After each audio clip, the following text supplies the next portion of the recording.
La señora vicepresidenta de la Nación, la doctora Cristina Fernández de Kirchner.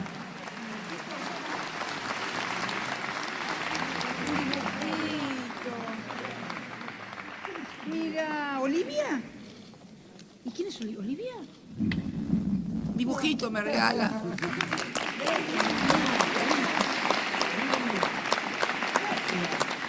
Démelo ahí, guárdamelo. Chao, linda. Bueno, qué lindo. Qué lindo 1 de julio. Me gusta. Hace 6 años, exactamente 6 años, en la Casa de Gobierno, en el Salón de las Mujeres, entregábamos la computadora número 5 millones del Plan Conectar Igualdad.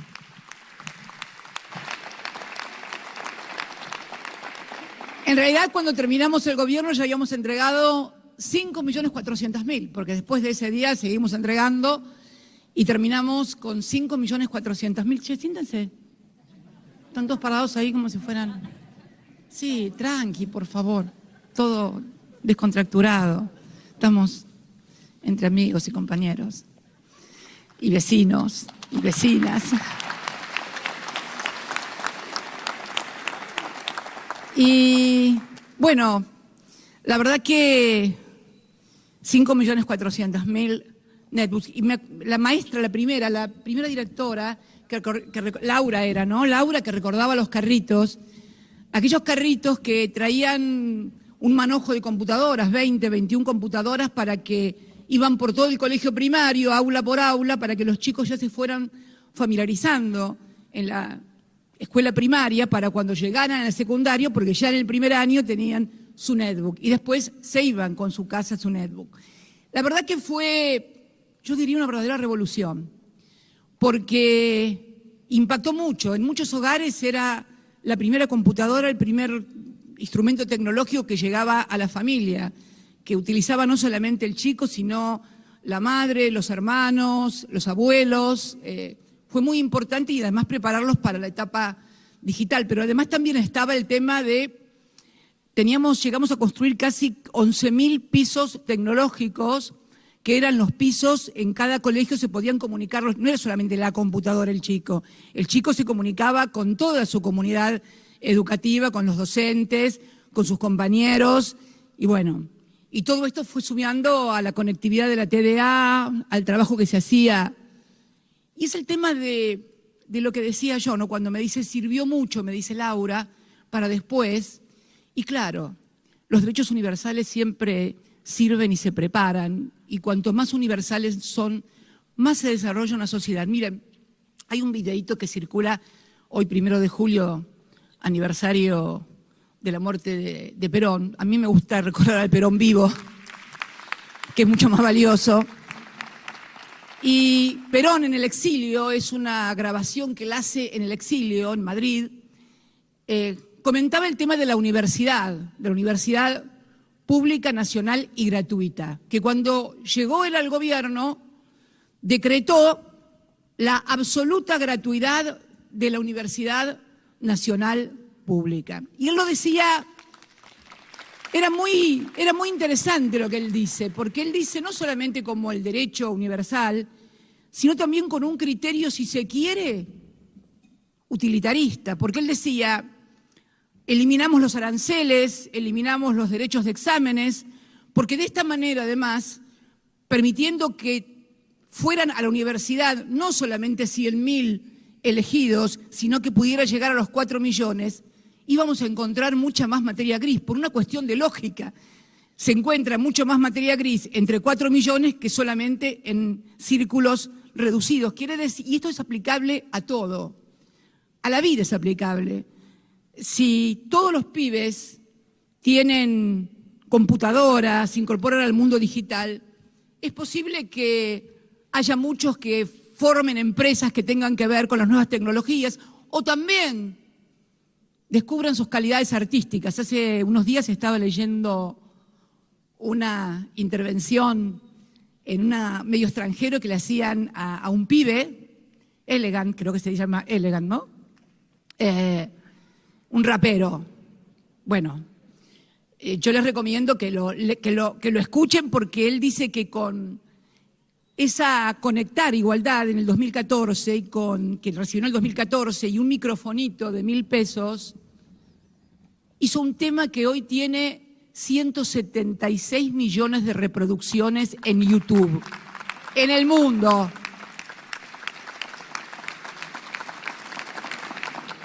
Y bueno, si van a escuchar a Elegant o a Trueno, que también creo que lo hizo también con una computadora, creo que también lo leí ahí. Yo de los raperos personalmente lo conozco a Woz, nada más. Lo conozco a Woz, que una vez me hizo un rap en el Senado, no era vicepresidenta, guarda, y nadie soñaba con que alguna vez volviéramos a estar donde hoy estábamos, ni siquiera los muy propios. Entonces, tiene un mérito, fue al Senado.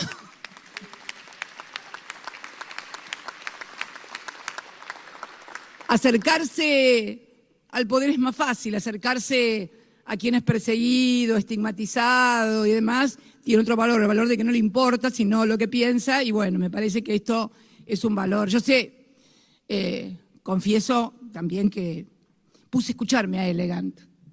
Es cierto, yo soy de la generación, no sé, de Fito Páez o como el presidente de Lito Nevia, nada que ver, les puedo asegurar. Pero tenemos que tener todos la apertura, esto es lo que viene, esta es una forma de comunicarse, son los jóvenes, y bueno, nada. Y bueno, esto tiene que ver con ese Conectar Igualdad, y ese 1 de julio, no solamente porque cuando me invitaron acá y digo, uy, el 1 de julio que pasó justo esto, me fui al acto que hicimos ese 1 de julio, y no era solamente 5 millones de computadores. Ese día también anunciamos, por ejemplo, la inauguración de la planta depuradora del emisor, que es la planta depuradora de líquidos cloacales de la ciudad de Mar del Plata, una obra muy importante y muy reclamada durante mucho tiempo, con un préstamo del BID. Porque viste, Axel, que corre esto de que no, ellos no tomaban préstamos. No, nosotros no tomábamos préstamos para la timba financiera, pero préstamos para la producción y para hacer obras públicas. Sí. Y ese día, bueno, inaugurábamos esta planta que había sido hecha precisamente con un programa de financiamiento del BID. Y hablando de la universidad que hablaba Perón, que permítanme la digresión, desafío que hagan una encuesta y le pregunten a los argentinos quién fue el que estableció la Universidad Nacional Pública Gratuita. No, van a ver, háganlo. Que quiero también remarcar otra cosa, y que creo que son las cosas que tenemos que comenzar a discutir, ¿no?, con los argentinos. Estaba mirando también un videíto que circula sobre un programa de televisión, en un canal de noticias, lo puedo decir, La Nación Más, donde el otro día entrevistaban a un prestigioso infectólogo que había recibido el honor, la distinción de convertirse en investigador asociado de la Universidad de Washington. Bueno, le decían que qué honor que era, qué maravilla. Vos veías por dónde venía, ¿no? Como que te reconocieron en el exterior. Aclaro que no sé si científico puede ser que esté en las antípodas nuestras de pensamiento, pero quiero reflejar esto porque es muy interesante, porque le tiraban flores y flores y flores para decir que acá todo es más o menos, pero allá es una maravilla. Y cuando el hombre finalmente puede hablar después de tanto elogio y tanta flor tirada, dice, sí, pero yo lo que quiero agradecer es a la educación pública y gratuita, porque estudié 25 años en mi país, estudié 25 años gratis en mi país, y cuando cuento acá por Washington que estudié 25 años gratis, no lo pueden creer y abran los ojos como el 2 de oro. Digo esto para que recordemos todas las raíces de dónde venimos y que no crean que porque fueron a Oxford o a Harvard son mejores y nos miran por arriba del hombro a los universitarios que no tenemos más que los pergaminos de esta gloriosa y orgullosa universidad pública. Creo que es importante y me gustó mucho la honestidad intelectual de esa persona, que no sé, vuelvo a repetir quién es, posiblemente estén las antípodas de nuestro pensamiento, si lo elogiaban tanto ahí, seguramente que no piensa como nosotros, si no lo tratarían tan bien, pienso. Pero bueno, nada, me gustó la honestidad intelectual y el que podamos, los argentinos, en algún momento discutir estas cosas, ¿no? Porque yo pensaba, si hubiéramos continuado con el Conectar Igualdad, como bien decías vos, como lo decía también Martín, qué diferente hubiera sido tal vez todo este problema de las clases presenciales de la pandemia, porque en realidad el problema no son las clases presenciales. Todos queremos que los chicos vayan al colegio, o por convicción o por comodidad, seamos honestos y sinceros, o por convicción porque queremos que los chicos vayan al colegio y muchas veces también porque los padres no saben qué hacer con los chicos y el colegio es un lugar donde los chicos aprenden, están, los chicos se miran entre ellos y saben que esto es así, ¿no? Y aplauden, y claro, es la realidad. Entonces, yo creo que hubiera sido muy distinto todo este tema porque además hubiera habido todo un ejercicio permanente de conectividad, de conectarse virtualmente, y entonces las cosas hubieran tenido mayor familiaridad para el tratado de la conectividad y del Zoom y de la lejanía, que no nos gusta a nadie. Pero lo cierto es que esta pandemia ha puesto el mundo patas para arriba. En nuestro país tenemos un problema doble. La Argentina ya estaba patas para arriba cuando llegó la pandemia. Nos encontró patas para arriba, endeudados como nunca. Yo recordaba ese 1 de junio de 5 millones de computadoras, 1 de julio, 5 millones de computadoras. Ese día hicimos esta obra fantástica. Ese día también, recuerdo, firmé el decreto por el cual se aprobó el primer convenio colectivo de trabajo de los docentes universitarios. La primera vez, increíble, con 54 universidades públicas no había convenio colectivo de trabajo con los docentes universitarios. Lo trabajamos entre 5 y 6 años, porque ustedes se imaginan lo que es discutir con 6 agrupaciones que representaban a todo el arco docente de la universidad. Nos llevó 5 o 6 años poder finalmente confluir en un convenio colectivo de trabajo, el primer convenio colectivo de trabajo de docentes universitarios, donde también el salario había crecido desde el año 2003 a ese 2015 el 1.200%. Estábamos en un país donde teníamos el mejor salario mínimo vital y móvil en dólares de toda América Latina. Estábamos en un país donde decidíamos nuestras políticas económicas con autonomía, porque Néstor había tenido la genialidad de desendeudarnos del Fondo Monetario Internacional allá por el año 2005 y no deberle un solo dólar en aquella Argentina de los 5 millones de computadoras, en aquella Argentina de aquella obra tan deseada de Mar del Plata, en aquella Argentina de ese primer convenio colectivo de los trabajadores. Vos sabés que también ese día, Axel, inaugurábamos una fábrica en Campana. Esta cosa que nos dicen, que no, que los... Bueno, una fábrica impresionante. Quiero contarles la historia de esa fábrica. Era una empresa familiar que con una política que habíamos decidido del Estado había podido construir esa fábrica. Y era una familia, una empresa fundada en 1983 que se dedicaba a hacer mástiles de carbono para barcos. 1983. Mástiles de carbono para barcos. Vino el año 2000, era todo prácticamente su producción, la exportaba. La crisis del año 2008, la de Lehman Brothers, esa que asoló al mundo, por eso me da risa cuando dicen, tenían viento de cola. ¿De qué cola? No sé de qué cola me hablan. Yo por lo menos de cola no tuve nada, y menos viento. Entonces, en aquel momento quedaron muy mal, pero ¿qué hicieron? Con los ingenieros de la empresa, como producían carbono, ¿qué generaron? Los ¿Vieron las pulverizadoras del campo donde se larga los herbicidas, los pesticidas para la siembra, que tienen como alerones? Esos alerones, hasta ese momento, año 2012 creo, eran alerones de acero. Entonces, al ser de acero, eran muy pesados y no podían tener más de 30 metros de longitud. ¿Qué hizo esta empresa? Que se llamaba Agroquino, Quinagro me parece, una cosa así. Utilizó el carbono que utilizaban para los mástiles para hacer esos alerones, botalones se llamaban. Botalón, me acordé. Botalones. Los botalones son esos alerones de las pulvericidas, de las máquinas pulvericidas. Lo hicieron de carbono. Entonces, pesaban 5 veces menos, y eran 6 veces más resistentes con carbono. Entonces pudieron hacer alerones de 45 metros y más, y entonces tenían que pasar una sola vez, no tenían que hacer surco. Bueno, ¿qué pasó? John Deere, la gran multinacional de agromecánica, les compró la patente, y eso fue en el año 2012, les compró la patente y luego hicimos la fábrica. ¿Por qué digo hicimos la fábrica?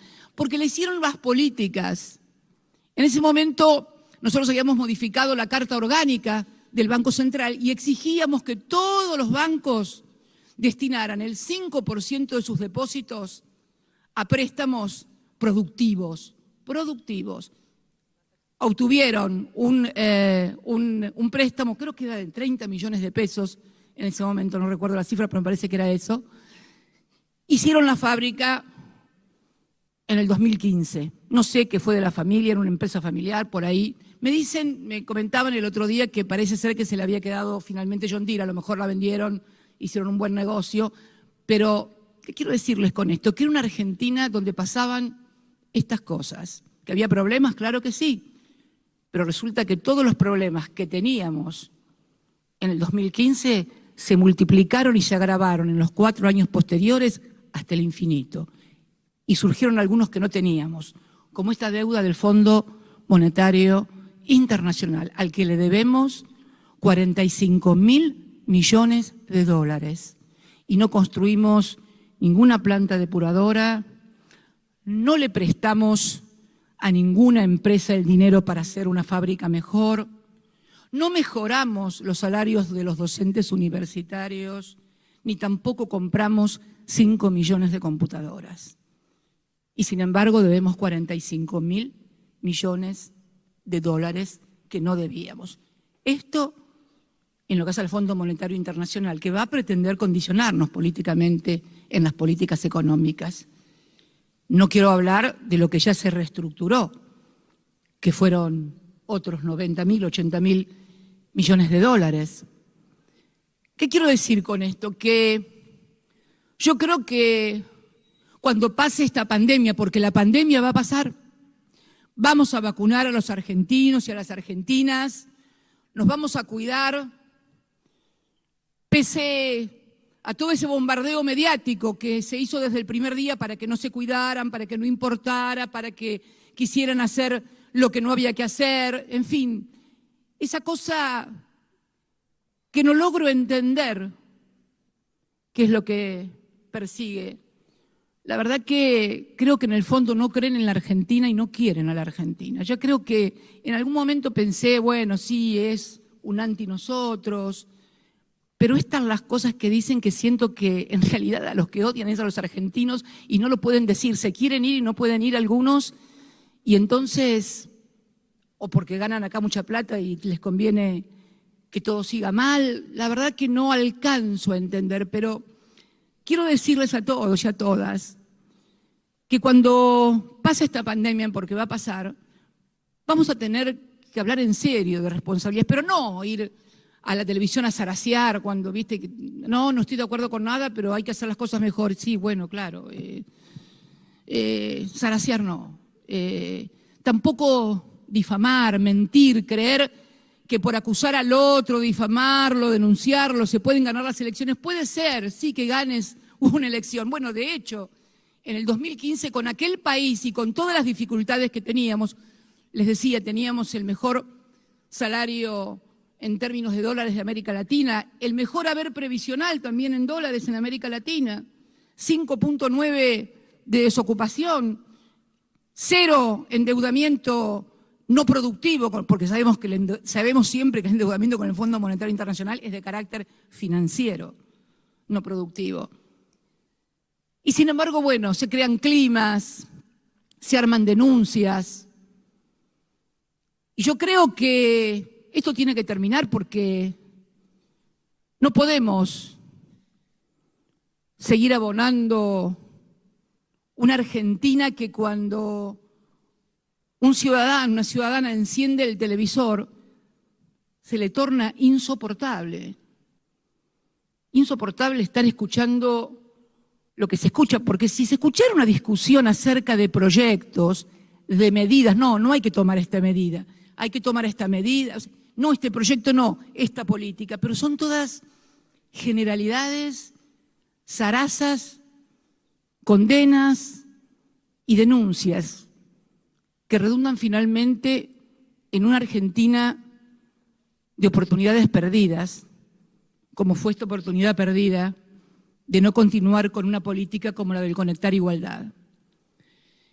Y yo quiero terminar también haciendo un homenaje a un joven que ya no está y que es un poco también esto que estoy diciendo ahora. Teo Ares, Santiago Ares Thiago, fue un joven militante que tuvo la idea, a partir de enterarse de cuál era la causa de mortalidad infantil más importante de los bebés recién nacidos, lo escuchaba su padre hoy cuando contaba que cuando Thiago le preguntó, papá, Thiago estudiaba diseño industrial y antes de morir en el 2016 alcanzó a obtener su título de diseñador industrial. Dice que le preguntaba, papá, ¿cuál es para vos la causa de mortalidad de los bebés, de los recién nacidos y demás? Bueno, decía, desnutrición, no, colecho. ¿Y eso qué es?, le preguntó el padre. Gente que por ahí no tiene las comodidades de tener una cuna, un Moisés, y pone a su bebé en la cuna. Y entonces el bebé muere asfixiado. Y entonces pensó un plan que le puso el nombre de Cunita. Cunita lo copió de Finlandia, él me lo comentaba, pero lo hicimos mejor que los de Finlandia. Lo copiamos, sí, hay que copiar, lo que es bueno, que las buenas ideas hay que tomarlas y copiarlas. Y era un Moisés con una muda de ropa, o sea que la mamá, que no tenía las comodidades en su casa para tener una cuna, un Moisés, tuviera la oportunidad de tener a su hijo como Dios manda, como los demás. Y cuando me vinieron a contar el plan, la verdad que me enamoré de ese plan porque me había pasado algo en el sur, allá por los años 80, militábamos muy fuerte, y una pareja de militantes nuestros que se había casado y ella había quedado embarazada, tuvieron un bebé y les pasó eso, no me voy a olvidar nunca, Hugo Macías, no me acuerdo el nombre de ella, pero de Hugo Macías, un gran militante, ni tampoco sé si todavía siguen juntos, está claro, pero fue tal el impacto que se terminaron yendo a vivir desde Río Gallegos al Chaltén, y se quedaron, creo, a vivir en el Chaltén, allá en el sur, en nuestra Patagonia. Y a mí se me vino, cuando Thiago me vino a contar ese proyecto, se me vino a la mente aquella imagen desolada de Hugo y su compañera, que había muerto su bebé de pocos días, asfixiado en la cama entre los dos. Y lanzamos, estaba Nico Kreplak y Goyán, no, estaba también Mansur, estaba Mansur todavía. A Mansur nunca lo procesaron por eso, a los demás sí, bueno, no importa. Pero estaba Mansur, después estuvo Kreplak y Goyán, y se hizo una denuncia de esos dirigentes o esas dirigentas que, bueno, que ya todos conocemos, escuchamos y sabemos, no vale la pena tampoco el nombre. Es una matriz, un modelo que se replica con distinto color de pelo, tamaño, altura, pero siempre es lo mismo. La denuncia por la denuncia misma, sin sentido, y a los efectos de encontrar un lugar en alguna lista que les permita seguir siendo diputado, senador, secretario, ministro, etcétera, etcétera. Bueno, de hecho, habíamos llegado a distribuir, creo que eran 80.000 unidades las primeras, se llegaron a distribuir, creo que 40.000, y quedaron unas 20 y pico de mil que fueron confiscadas por aquel juez pistolero, no lo voy a nombrar, todos lo conocen, que estuvo a punto de querer quemarlas inclusive. Se intentó quemarlas, que finalmente alguien con algo de racionalidad todavía en el Poder Judicial le dijo, no hagan eso. Me contaba Nico Krepla que el otro día que se distribuyeron bastante irregularmente las 20.000, pero fracasó y se frustró un plan que en los principales países del mundo ha dado mucho resultado para evitar la mortalidad de los bebés por asfixia en lo que se denomina colecho. Y entonces digo, ¿cuántas cosas más se van a frustrar en la Argentina? Vamos a evitar hacerlas por estas cosas. Yo espero, sinceramente, argentinos, argentinas, que superada esta terrible tragedia que es la pandemia, para la que nadie estaba preparado para gobernar, donde no había proyectos, donde no había propuestas, donde además un día nos decían una cosa desde la propia... Yo me acuerdo que al principio habían dicho que los barbijos no, después dijeron que los barbijos sí, después esta permanente mutación, pero vamos a salir. Vamos a salir y yo espero sinceramente que tengamos todos y todas aquellas que hemos abrazado la vocación política para representar intereses, porque tengamos en claro que la política es representar intereses. Pueden ser los intereses de las grandes mayorías nacionales, los intereses del desarrollo nacional, de la tecnología nacional, de la industria nacional, que también con el Conectar Igualdad se desarrollaba el cable de las computadoras, la carcasa de plástico, comenzamos a desarrollar autopartes tecnológicas que antes no las hacíamos en el país, las comenzamos a hacer en el país, luego seguramente se discontinuaron. Que tengamos la grandeza, la inteligencia de comenzar a discutir en serio, a través de propuestas, a través de políticas. Yo creo que además tenemos una gran oportunidad para hacerlo, porque tenemos 12 años y medio. Yo otro día escuchaba que alguien decía, no, este país hace 70 años nada. Hace 70 años Perón establecía que la universidad pública debía ser gratuita. Hace 70 años se establecía el aguinaldo, el derecho a las vacaciones pagas, a la licencia por enfermedad. Más adelante pudimos hacer muchas cosas más, también con ciencia, con tecnología. Yo creo que hoy estamos en condiciones los argentinos y las argentinas de poder sopesar las políticas que nos han dado resultado, porque más allá de la ubicación partidaria que cada uno o cada una tenga, yo creo que en el año 2015 éramos más felices de lo que vino después.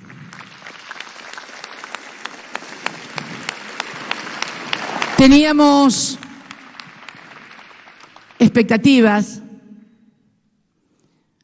no teníamos este nivel de endeudamiento feroz que constituye una restricción tremenda, una restricción sin precedentes. Nunca tuvimos este grado, este volumen de endeudamiento con un organismo como el Fondo Monetario Internacional, que como todos saben y todas saben, cuando hace acuerdos quiere condicionar las políticas públicas económicas de cada país. Nunca tuvimos este nivel, este volumen de endeudamiento. Tampoco nunca habíamos tenido una pandemia.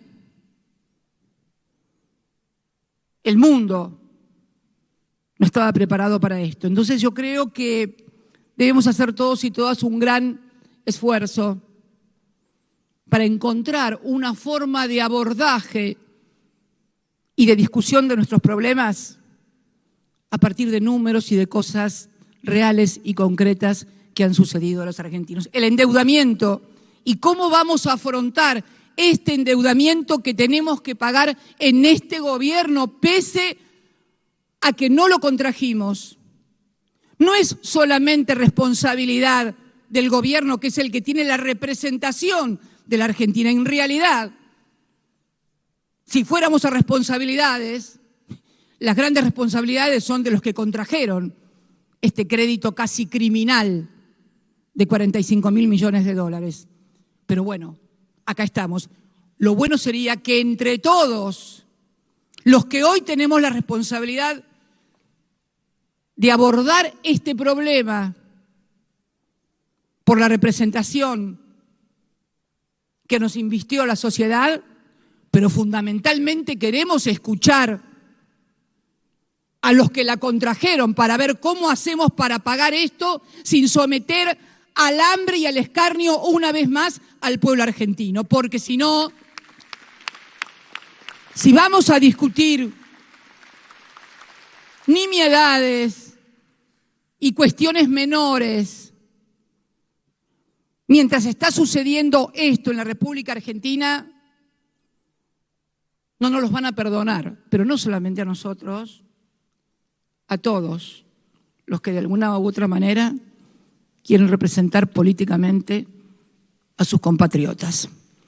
Por eso creo que superada esta etapa y también durante esta etapa vamos a necesitar sentarnos en serio para ver cómo hacemos. Porque el mundo, yo leí cuando empezó toda la pandemia, había algunos discursos de que vamos a ser mejores, más justos, más... No. Tengo la perspectiva de que cuando esta pandemia termine, los poderosos van a ser más poderosos y los débiles vamos a ser más débiles. Y los ricos van a ser más ricos y los pobres van a ser más pobres. Por eso tenemos, por responsabilidad histórica, por convicción personal y por representación popular, abordar este debate con todos los argentinos, piensen como piensen y estén donde estén. Muchas gracias y felicitaciones, Martín, por los 5 millones, por las 10.000 computadoras. Perdón, por las 10.000 computadoras. Felicitaciones, Axel, también por todo el esfuerzo en los colegios. Muchas gracias a todos y a todas.